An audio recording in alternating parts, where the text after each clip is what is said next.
Welcome Hello. to Paranormal Partners. That is us. Happy belated Halloween. Yeah. We had a good one. Yeah, we did. I wanted to release this episode on Halloween, but it was busy. Very busy. Very Eric had busy. to work. I did. It was too bad, but it's still fun. We still had fun. We got Luigi's Mansion. That's fun. I feel like, we went to the Museum of Shadows again. Ooh, yeah. I want to do a whole episode on the experiences of the seance I did this Halloween. Not on Halloween, but I participated in a seance this Halloween season. And talk about Museum of Shadows. Because I had a few little things happen. And our friend, I think, who came with us had a little thing that happened. Possibly. Yeah. Yes. Wait. Okay, we're good. I thought Timber was eating something she wasn't supposed to be eating, because she is 99% of the time, but I think we're good. But we'll just hop right into it, yeah? I'll just cut that. So, in the spirit of Halloween, I and Jade have prepared stories. Jade and I, excuse you. Jade and I have prepared Halloween tales of darkness and despair. Yeah. We have some spooky stories from not our Halloween, but other people's Halloween. Yeah. Cool. Can I go first since mine's longer? Go first. Yes, I love going first. Okay, so mine, it's not so much a location that has haunted things happening, like Stoll, Kansas, which we did on a couple episodes. I wonder what happened. A lot of if you guys now. were in Stoll and saw something happen this year, let us know, because I'm interested by that. If you didn't listen to those episodes, basically, doesn't the devil on Halloween the devil walks in Stoll, Kansas. Yeah. And apparently a stairway to hell opens up in a crypt. Yeah, in Kansas. So I definitely want to. What a place for the devil to be, right? I want to spend I want to spend 1 year like Halloween there. Yeah. Like one Halloween there is what I'm trying to say. I got you. We should do it. We should. So mine's not on a location like Stoll, but mine is on a person that has a connection to Halloween. Harry Houdini. Michael Myers? Oh. Harry Houdini, once known as the world's greatest magician, was a man of great mystery. Interesting. He has a very strong and extremely tragic to the city of Montreal in Canada, because Houdini met his fate in Montreal while touring a magic show at the Princess Theatre on Halloween, actually. He was touring there. The tour date was October 22nd, 1926, but he actually died on Halloween. Interesting. So this is really, really interesting. So what happened was, following an incident with the student from McGill University in his dressing room, Houdini's health began to fail. While he attempted to continue touring, he died just over a week later in a Detroit hospital on Halloween, no less. Today, rumors swirl that Harry Houdini's ghost haunts various locations throughout North America, including Montreal. Ooh. So, I'm going to go into... A magic ghost! Go into some more details about Harry Houdini. He actually had a really strong connection to the spirit world, but I'll tell you about that. Okay. So Harry Houdini was born on March 24th, 1874 in Budapest, Hungary, which I had no idea who Harry Houdini was from Hungary. I didn't know that either. It gets even crazier. His parents, a Jewish rabbi, and his wife named him Erich. His name is Eric. Nice name. Erich Weisz. I think Erich Weisz. Weisz. While still a child, his family moved to Appleton, Wisconsin, and he spent much of his childhood there. When he was 13, the family moved to New York City, and young Eric became interested in trapeze arts in magic. Oh, Eric's been playing with the magic. In 1894, Eric renamed himself Harry Houdini in homage of a great French magician, Jean-Eugène Robert Houdin. Interesting. And launched his career as a professional magician. Though his magic met with little success at first, his feats of escape using handcuffs drew lots of attention. Harry Houdini is one of those names that I've always heard, and I know he was a magician, but other than that, I'm just I know he was he was known for escape artist stuff. Yeah, mainly. yeah. So his assistant, Wilma Beatrice Rayner, fell in love with him and they married. Aww. I know, that's really sweet. Kind of like us in Target. Her stage name was Beatrice Bess Houdini. In 1899, Houdini's act caught the attention of entertainment manager Martin Beck, who booked him at some of his best venues in the United States. On the heels of success, a European tour followed. Houdini's feats often involved the local police force, who would strip search him, place him in shackles, and lock him in their jail cells every time he was able to escape. Which I have no idea how you would do that unless the police, they had to be in on it. That or he's magic. No, because, well, I'll tell you about it, but Houdini spent much of his life disproving magic, illusionists, and especially mediums. Yeah. So that's true. But I'll get to that. Harry Houdini's show became a huge sensation, and he soon became the highest paid performer on the American vaudeville circuit. I don't know what vaudeville means. I don't know. Vaudeville. Impressive though. Highest paid. That guy was making money. So Houdini continued touring his magic show in the United States in the early 1900s, constantly pushing boundaries with his feats. He escaped from handcuffs. Not his hands? Escaped from... What? Pushing boundaries with his feet. Oh, not feet, F-E-E-T-S. Feet, F-E-A-T-S. Uh-huh. He escaped from handcuffs, straitjackets, locked tanks filled with water, and packing crates with nails hammered through them. Once, he even spent 91 minutes in a galvanized iron coffin that was submerged at the bottom of a hotel swimming pool. Dang. Now, if I'd watch that, I'd just be like, all right, he's dead. I don't like watching stuff like that. It gives me way too much anxiety. I'd be freaking out for him. Using his uncanny strength and his equally impressive ability to pick locks, he escaped dangerous situations time and time again. His most famous act, the hallmark of his career, was unveiled in 1912.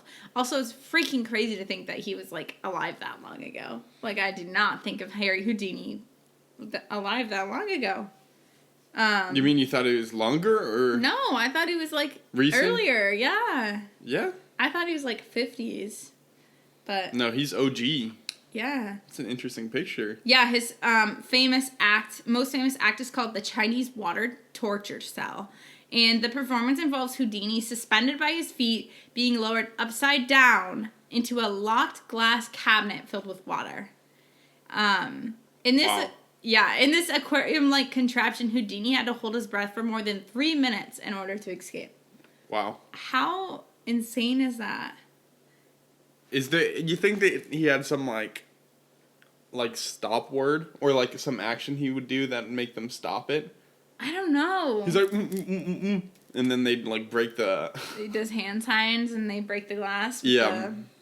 I don't know. I would never, ever, ever do anything like that for fame or money. Never. I agree. It'd be too scary. The performance was considered so daring and was such a crowd pleaser that it remained a staple in his acts until his death in 1926. As a great illusionist, Houdini was also involved in an impassioned debate that was unfolding at the time surrounding a practice known as spiritualism. So this time in the United States mostly, but other spots too, spiritualism became this big thing. There was a large emergence of mediums and no, I understand. Yeah, people that said they could talk to the other side of the world. So spiritualism is the belief that spirits of the dead have both the ability and the inclination to communicate with the living. Believers see the afterlife or the spirit world. Hey, could I get a pizza? What? That's what a lot of ghosts would say. You think their one thing they communicate back is to ask for a pizza? I mean, out of everyone who orders pizza, think about how many of them would be ghosts if they can't communicate with humans. What? If ghosts can communicate with humans, okay, how many of the orders for pizza are from ghosts? None. Why? Because you always have to have a house to go to if you order pizza. Exactly. You ever get pizza delivered to your house and you're like, I didn't order this? Yeah, right. That's because a ghost ordered. I think that's a bit of a stretch. I don't think so. Believers see the afterlife or the spirit world as a place where spirits are active and continue to evolve. And have an ever-constant pizza party. Oh my God. Spiritualism was popular from the 1840s to the 1920s and was considered a part of Victorian subculture. It included mediums, specialists, newspapers, pamphlets, treatises, and secret societies. Secret societies would be so cool. What's the password? Here's my Ghost Pizza Party. Welcome to the secret society of Ghost Pizza Party. See, you admit it. No. Ghosts have pizza parties. That's all they do. Whatever. I want the gluten-free cauliflower crust with supreme toppings, please. So this kind of fits in with what I did, which makes me question it. But private and public seances, including table rapping, table tipping, automatic writing, levitation, and other types of communication with spirits. What I did was most like table rapping, where everyone like gets around the table and like holds hands and tries to contact the spirit world. Pizza! We got pizza! No, definitely did not. I don't even like pizza, so stop with the pizza joke. Okay. Private and public seances, including table rapping, table tipping, automatic writing, levitation, and other types of communication with spirits. Spiritualism was essentially popular in English-speaking countries and drew followers mostly from the middle and upper classes. Well, yeah, because a poor person can't waste their time on trying to talk to the dead. I don't know. At least they can't waste their time doing their money doing stuff like this when all you have to do is really sit in your closet or sit wherever and just call upon the incarnates around you. I don't know if... I think it's more just like rich people are like, oh, let's get a taste of culture. You think? Yeah. They always do that stuff. Like, rich people are like, so you think, oh, I'm going to go and learn what it's like to live in India. And then they go, like, rent a 5-star hotel. And they don't exit it. And then they brag to everyone. It's like, I had Indian food in India. So do you think poor people at the time were skeptics? Or they just... I think they're just doing it too, but they were just, like, actually doing it to do it. And the rich people were like, ooh, I've got a fun little party game. Interesting. So some of society's most influential people practiced spiritualism. Queen Victoria and Prince Albert participated in spiritualist seances as early as 1846. Prince Albert. Sir Arthur Conan Doyle, author of Sherlock Holmes, was an adherent and even Canadian Prime Minister... blah, blah, blah. Sorry, I read that one. Author of Sherlock Holmes was an adherent, and even Canadian Prime Minister William Lyon Mackenzie King communicated with spirits. It's a long name.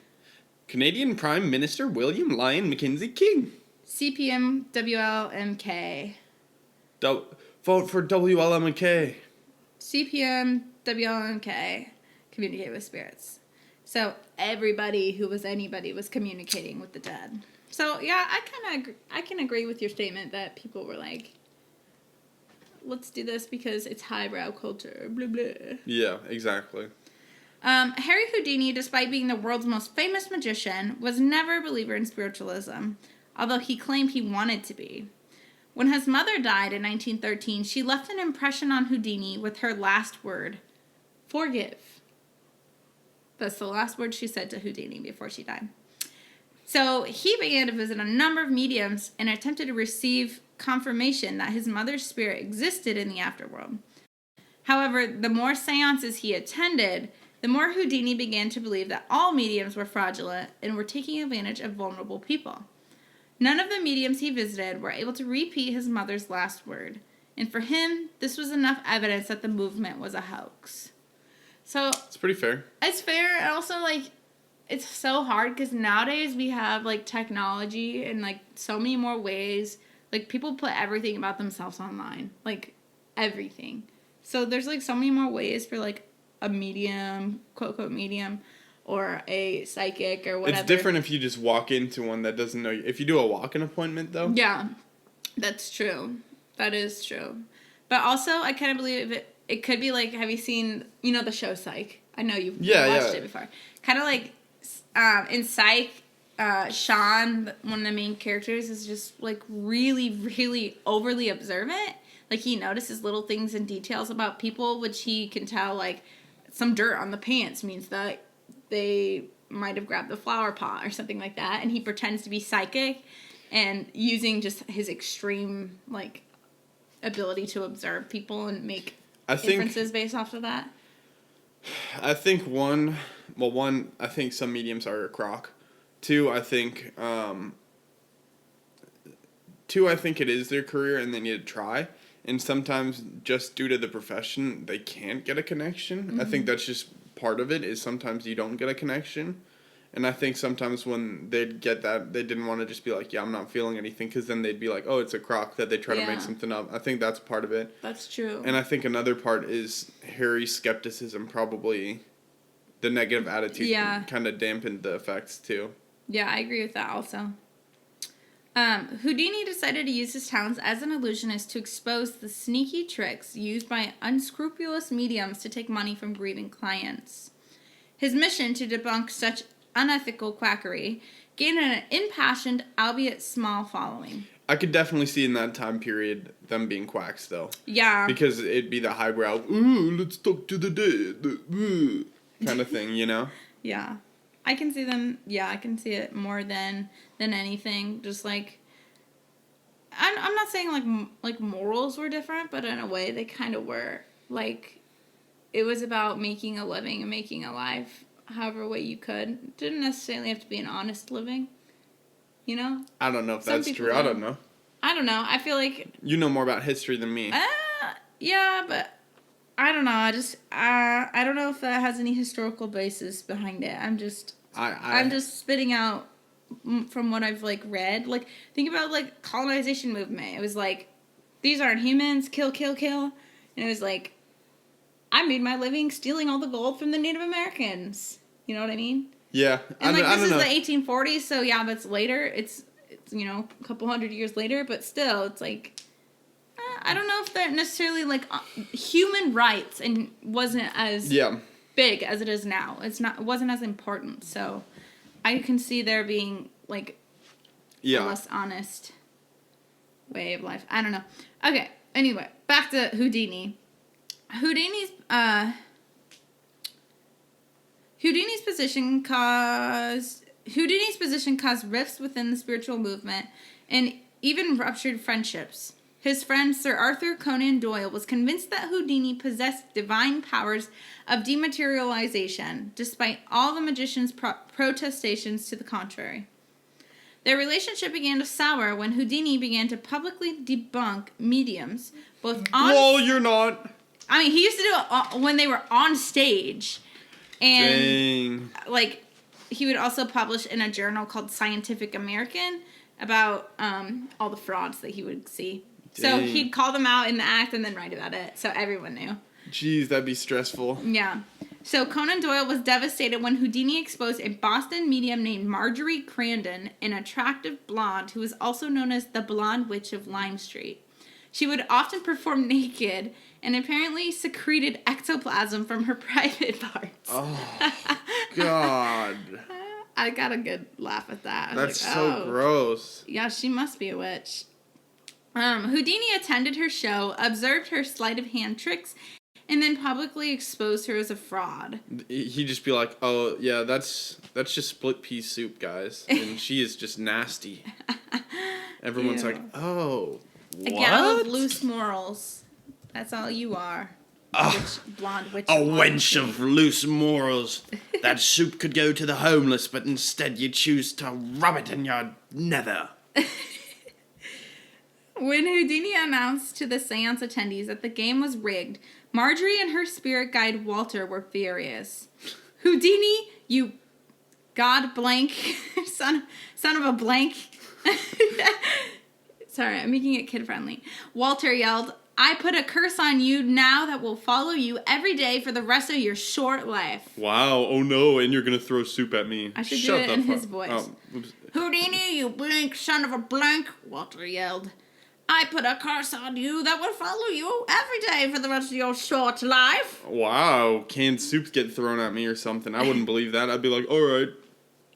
I already exposed you as a crock. You think you yelling a curse at me would scare me, right?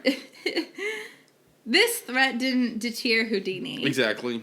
And he took his exposed public publishing pamphlets that described in detail exactly how Marjorie performed her tricks. We should try to find those. I know. I should Google that. Good old Google. Before long, Houdini didn't have Marjorie's career in a death grip. Before long, Houdini didn't just have Marjorie's career in a death grip. He was strangling the entire spiritualist movement. Ooh. Dang. In August 1926, Walter declared Houdini will be dead within a year. Ooh. August 1926. Remind you, I told you Houdini died in October 1926. So... Jeez. And it was very unexpected. So Sir Arthur Conan Doyle interpreted Houdini's mission to unmask mediums and debunk spiritualism as a personal betrayal. Their friendship devolved into a feud, and they made tit-for-tat comments against each other in various newspapers. So, why did the author of Sherlock Holmes think that's a betrayal? Was he, like, super into that stuff? Because, yeah, he believed in that medium, and then he invited him to come with him, and then all he did was, ruin the whole show. But... Nah, she actually just had the coin behind her ear the whole time. See, there's the tape there. Also, like, spiritualism... Like, I feel like for some people, they take it personal. Yeah, that really was, like, they believed in it. Almost like religion in a way, but different. So, then they just became really petty and started writing about each other in the newspaper. I heard that Sir Arthur Conan Doyle has a very short vernacular. And his handwritten scripture is quite dizzying. And he smells bad. In spite of this conflict, Harry Houdini would continue touring his magic shows throughout North America, enjoying the fame and fortune that comes with being the world's greatest magician. However, Walter's curse and prediction would come to fruition.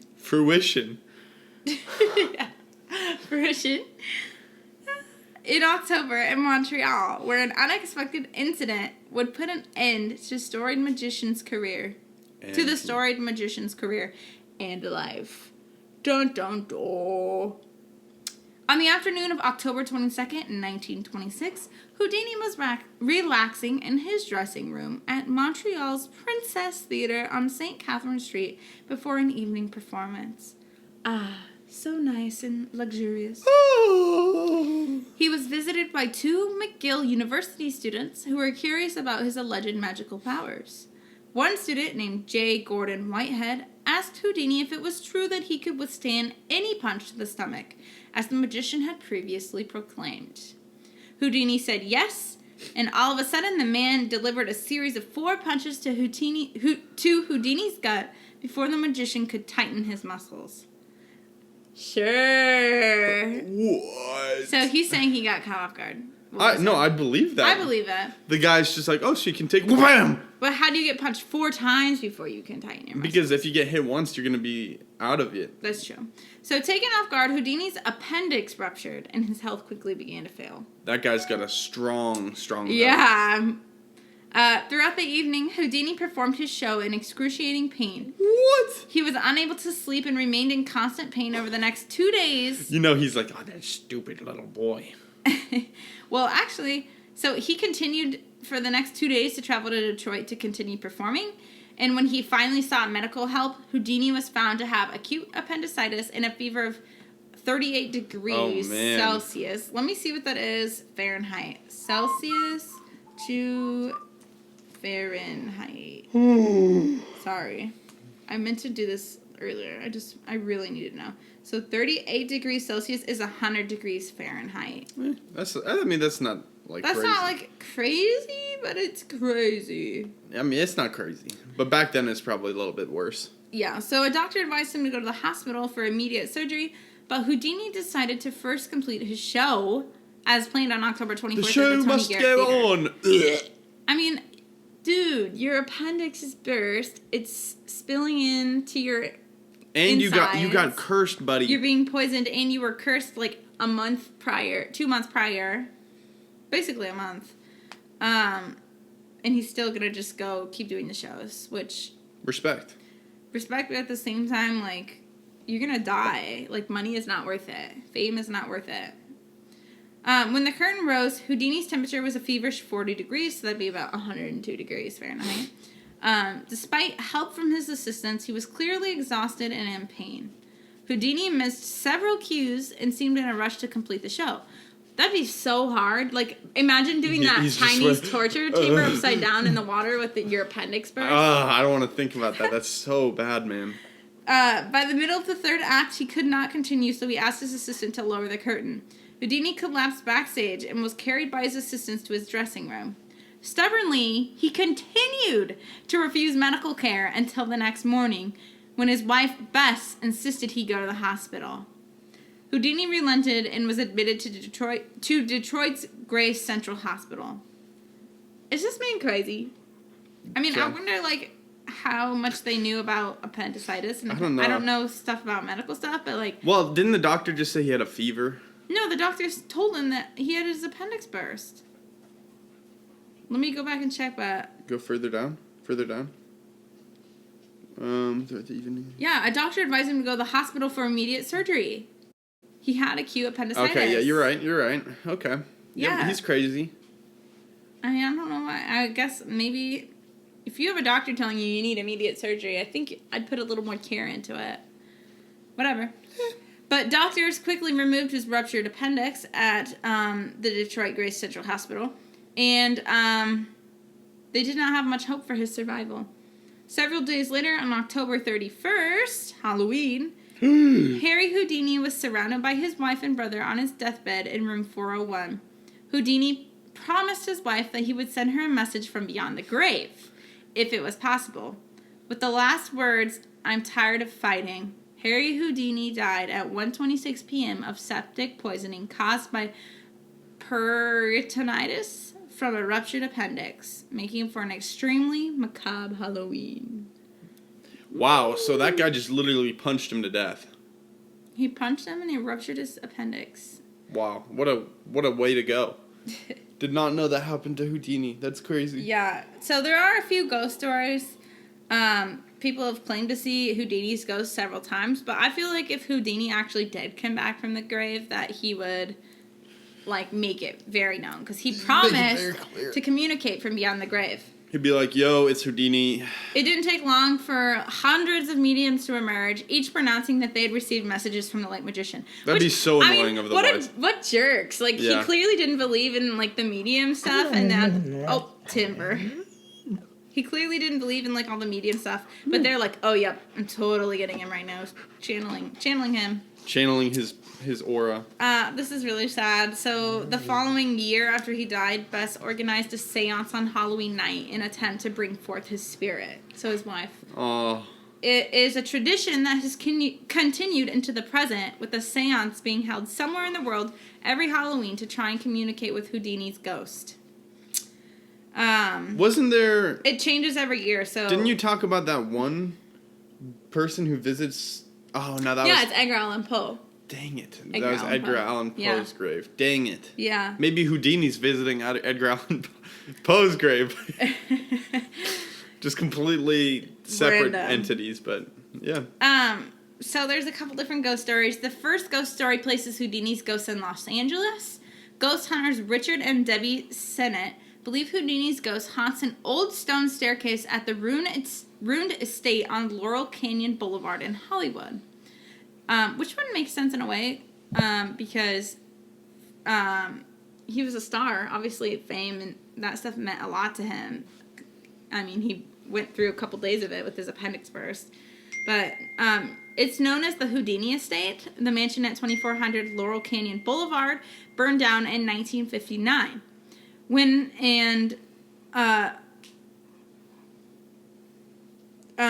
Los Angeles' three big daily newspapers ran stories about the old Houdini mansion burning, visitors began to report spotting Houdini's ghost. They described phantom light orbs that could be seen darting through the trees on the hills behind the old mansion's foundations. Houdini had lived in Laurel Canyon in 1919 when making 2 films for Lasky Famous Players, and was known to swim in the spring-fed pool at the luxurious estate. Interesting. Houdini had said that Hollywood was his favorite place, and the 9 months that he stayed there may have been the happiest time of his life. So yeah, I think that's a good theory that he could be back there. That'd be kind of a weird place, just the staircase, but... Hey, can have some big meaning to him. Another theory places Houdini's ghost in Niagara Falls, Canada. Interesting. There's a book called Shadows of Niagara, where they explain that in 1968, atop Clifton Hill, the Houdini Magical Hall of Fame opened its doors, featuring professional paraphernalia of the famous magician and escape artist. The large amount of treasures were bequeathed. How do you say that? Bequeathed to Houdini's brother. They were given to Houdini's brother, known in the profession as Hardin. Hardin and Houdini. Houdini. So Houdini had instructed Hardin to burn the materials so that no one would discover his secrets, which now I want to know what Houdini's secrets are. But Hardin did not want to destroy the items, so instead he kept them in storage for nearly 40 years. And eventually, the hoard of items Houdini used during magic shows were sold to Houdini Magical Hall of Fame in Niagara Falls and put on display. That'd be dope to go to. That'd be super cool. So if Houdini's attached to any of those items, or maybe like he's just, maybe even a little vengeful that his brother didn't like burn the items like he asked. People have said that they've seen him there. In the first year of the museum's operations, there was a series of 6 fires, a robbery, and a freak accident in which one of the museum's directors walked through a plate of glass window. That's crazy. That is crazy. It appeared as if Houdini himself was showing his displeasure of the museum. He's like, bleh. But, okay, so 6 fires in 1 year. That's insane. I don't believe it. I don't think he's a ghost. They do numerous seances there every year to see if the spirit Houdini would return. And they said that each time the seances were less effective than the previous years. And finally, in 1974, Museum Ann Fisher persuaded Houdini to make himself known and that this would be the last seance if he had not. Instantly, a pot of flowers fell to the ground and a book about Houdini followed. It opened to a page which featured a Houdini poster with the title, Do Spirits Return? Okay, I take back what I said. Maybe he's real. So maybe he was giving them a message, but you'd think that maybe it would be a little bit more clear. Why do ghosts have to be so cryptic? Yeah, I don't know. You'd think it'd be like a little bit more clear. In 1995, Houdini's ghost was blamed for a massive fire that ripped through the building, and most of the artifacts were destroyed in a blaze, essentially fulfilling Houdini's final wishes. Wow. So I guess I don't really know if that museum is really there anymore because they lost all the artifacts. That's pretty sad. That is. But the building now houses a 3D movie theater, and according to staff members, paranormal activities still unfold there, including disembodied voices that spook caretakers late at night, and maybe Houdini's ghost haunts Niagara Falls still. Perhaps in anger because his last wishes were not respected. It could be, I bet. For the sake of time, I will save the other. There's like 3 other like places where people have seen Houdini's ghost. Houdini's just all over the place. A couple of them, other ones, had like reported fires also. So they think Houdini, if he is a ghost, has some kind of connection to like causing fires for some reason. Really? I don't know why. That's weird because a lot of his stunts, like his most famous stunt was the one underwater. Interesting. You know? So, other people say the hospital where he died, possibly. Or there's a place where one of his like handcuffs that he used, like those handcuff devices that he used to escape from one of his acts, is still hanging on this like bar rail or whatever. They left it there as a tribute to Houdini, and people say that he's so cool possibly there. Or the other place that people theorize is the Princess Theater that he was performing at.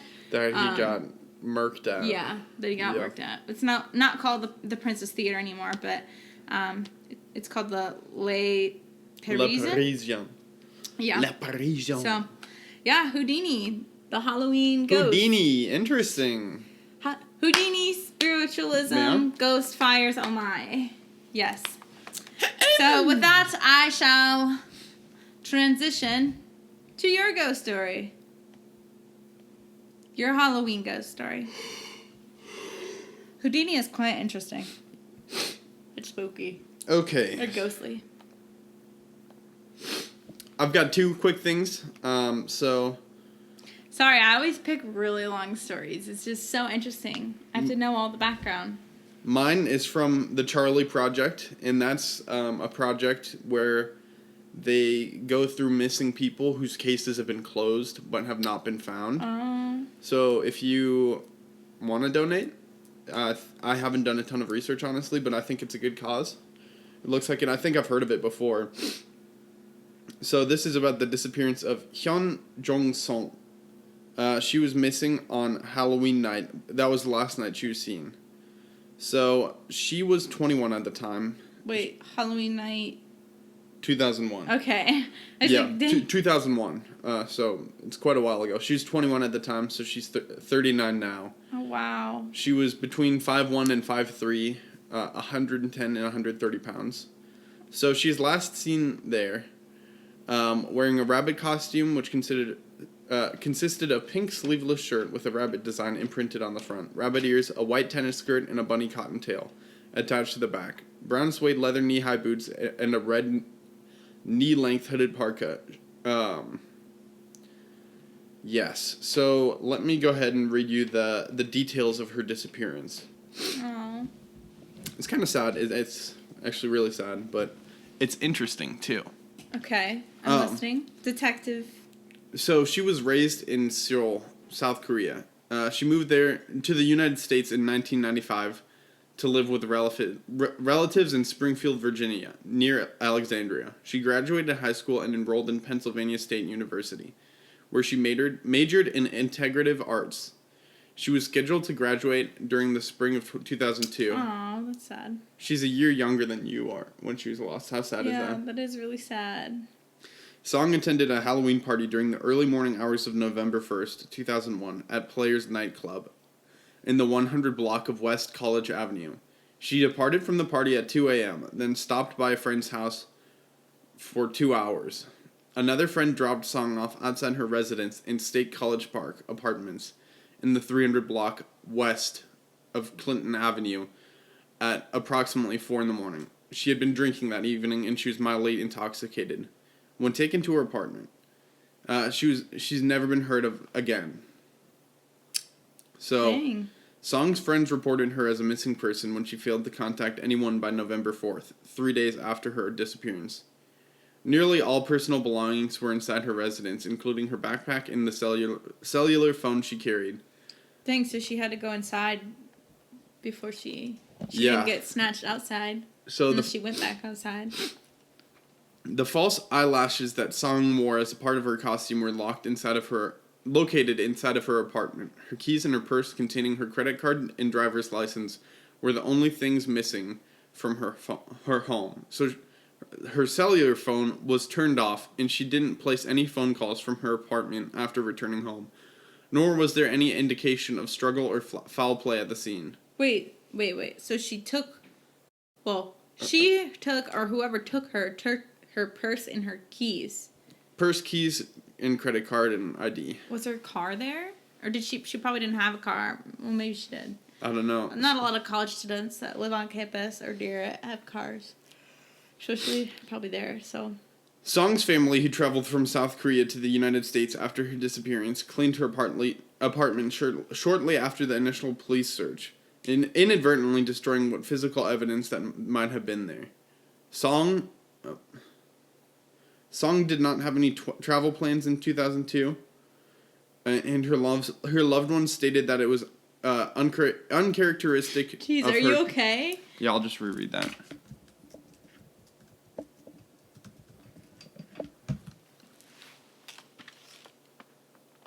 Song did not have any travel plans in 2002, and her loved ones stated that it is uncharacteristic of her to leave without warning. They also maintained that she was not suffering from any personal problems at the time of her disappearance. You never know. Yeah, you never really know. There has been no activity on her credit card since her disappearance, so that's another thing that's interesting. So, Song broke up with her boyfriend a month before her disappearance, and her family members speculated that she might have chosen to leave or commit suicide as a result. Aww. I don't know, because she took her ID and stuff, so that's weird to me. But if she hasn't used her credit card, then... But there's other theories. Here, I'll get to them. But her roommates say she was getting over the breakup and was not depressed about it. Some people speculated that Song was abducted from her apartment, while others theorized that she may have been taken after walking to a nearby store, something she often did. There are a few clues in her case. So... Wait, so she may have been taken walking to a nearby store? Yeah, okay. And apparently she did that a lot. Okay. So, police investigated the possibility that Song's disappearance was drug-related. Her diary entries indicate that she and her friends experimented with marijuana and ecstasy. However, there is no experience that she used drugs on the night of her disappearance, and the drug theory was eventually discarded. Doesn't sound like that to me. Yeah. Authorities received a tip from a woman in Philadelphia, Pennsylvania, nearly 200 miles from Song's apartment, shortly after Song disappeared. The witness claimed that she saw a woman matching Song's description inside a vehicle of an unidentified male in city's Chinatown district. The witness said that the woman called for help, but the man interrupted her and told the witness to leave. Dang. Investigators said that the witness's story changed several times and they have been unable to verify her statements. Authorities are continuing to attempt to identify the man allegedly seen by the woman. He is described as having an olive or light brown complexion with medium-length hair. Investigators stated that the man is not a suspect in Song's case, but they would like to question him. Well, yeah. Even if it's not Song's case, like... There's something going on. Someone needed help.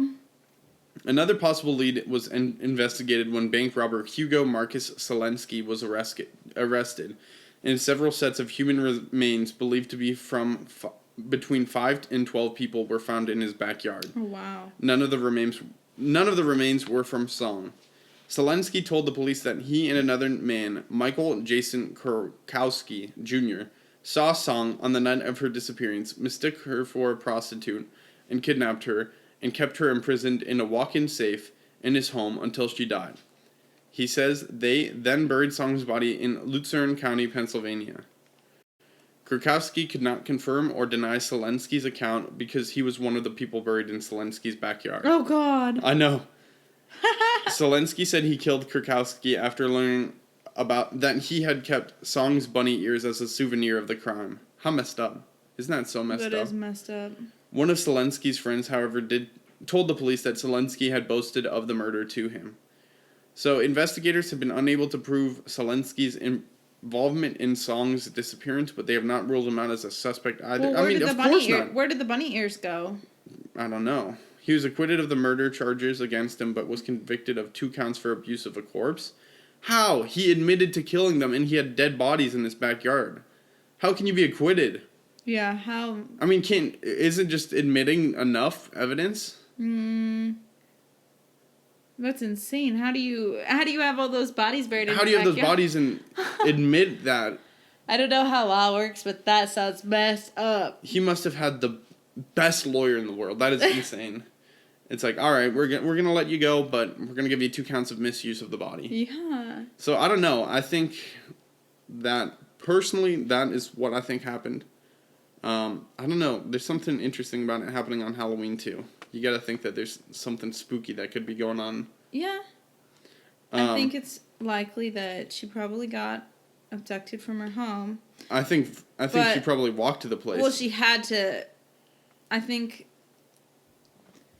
think it happened in her apartment building because if it did, she had to have willingly let those men in or whoever it was in. Because she was indoors. There's no struggle, so I don't think so. And they wouldn't take her purse and stuff. Yeah. I don't think it was in her house. Unless they were, invited her to come with them. They're like, oh, hey, we're going to this Halloween party. You want to come? That's true. And then she took her purse and keys.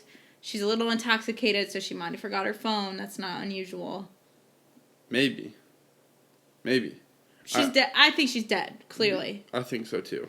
Sadly. Rest in peace, but yeah. Dang. Halloween, man. And then... Not always a treat. I got a fun one to end it at. Just a really quick one. Did you know that haunted houses opened during the Great Depression? Interesting. So this was because... I'm depressed, man. I ain't got no money. I don't open a haunted house. It was actually because Halloween was known as a day where young men could blow off steam and cause mischief. So 1933, known as Black Halloween, was when hundreds of teenage boys flipped over cars, sawed off telephone poles, and engaged in other acts of vandalism across the country. So, hell yeah, that's good old-fashioned Halloween. Yeah, so when that happened, they're like, all right, we need to let these guys blow off steam and have fun without, like, ruining the world. Destroying everybody's stuff. So they're like, let's just scare them. And they made haunted houses. And what a good thing that is. Thank you, boys of Black Halloween, because you've given us a great gift, inadvertently.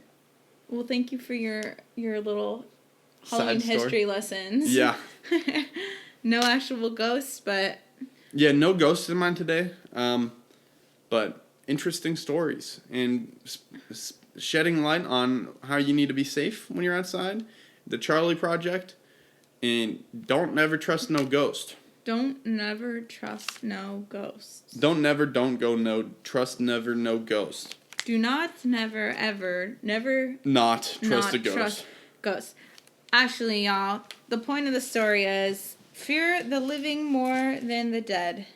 And fear the dead always as they are living dead. Yeah. Yep. Well said. Well, happy Halloween, everyone. I hope Happy it was Halloween! great.